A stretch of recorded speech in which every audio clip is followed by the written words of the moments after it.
Joy, I'll give you two things that if they would happen, I would run for president. Yeah.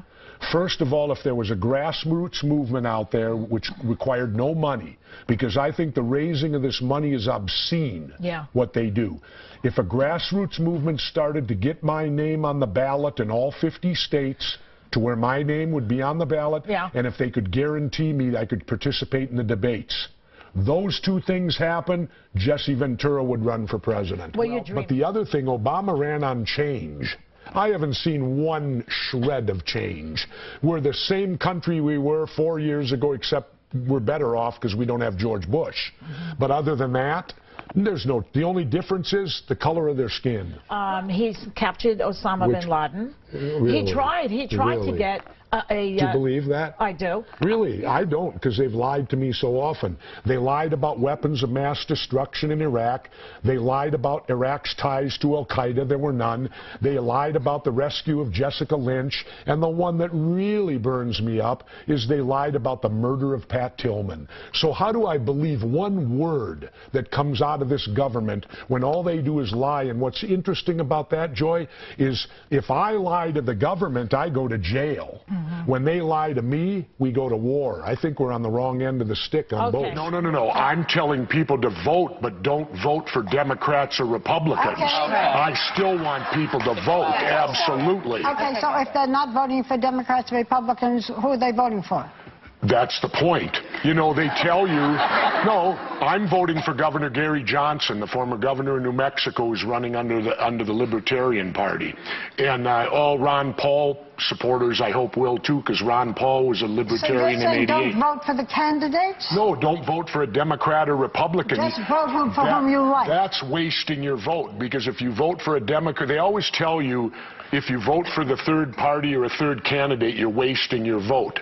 I'd like to reverse that and say you're wasting your vote if you vote for a Democrat or Republican, because you're going to get the same thing. It does not matter. I know during the primaries, your boy Ron Paul was one of the candidates. He didn't win the nomination. He had a fair shot.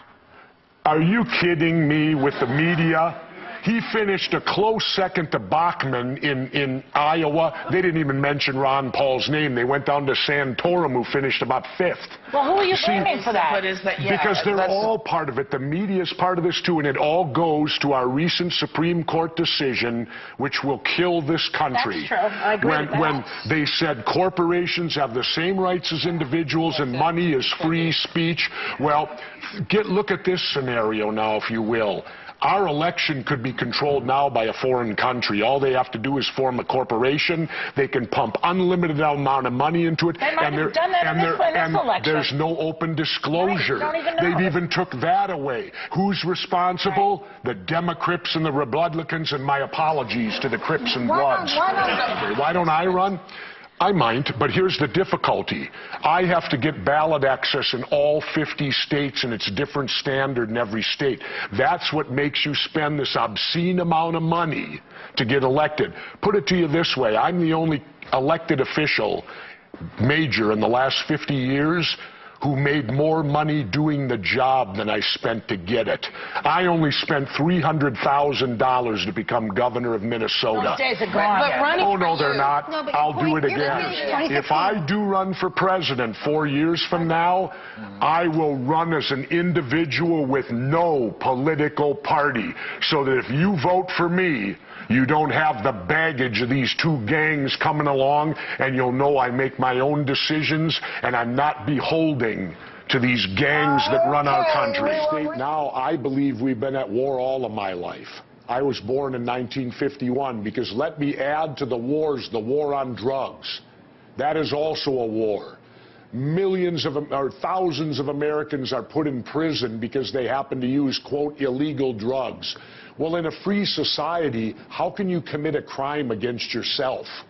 Which is what drug usage is. And then you look to Mexico, which is the results of our war on drugs. 20,000 people have died there in the last year. And then if you add the Cold War, which, you know, we weren't shooting back and forth, but we were still building up armaments beyond belief. If you add the war on drugs and the Cold War, we've been at war my entire life. I proved From the primary to 7 weeks later, I rose from 10% and won the election because I was given the opportunity to debate. Why are they so scared? Because if they let somebody like me in there, if I can debate them, I can beat them. Yeah. Well, actually, when I taught at Harvard University, one of my classes was how pro wrestling prepares you for politics. And it does. How? In pro wrestling, Murphy's Law always applies. Anything that can go wrong in the match will. So you have to be able to think quick on your feet. Well, when you're running for office, you may get a question you're not ready for, so you have to be able to think quickly. Second, in pro wrestling, you sell yourself on the microphone and on TV. You got to convince those people to spend their hard-earned money to come down and see me get my ass kicked. Well, what's the difference between selling for that money or selling for a vote? And finally, and most importantly, the character that you portray in wrestling may be nothing like who you really are as an individual, and I think we got a lot of elected people that fall right into that. Yeah. The character they portray in front of the screen is nothing like they really are in private life. Just playing a role.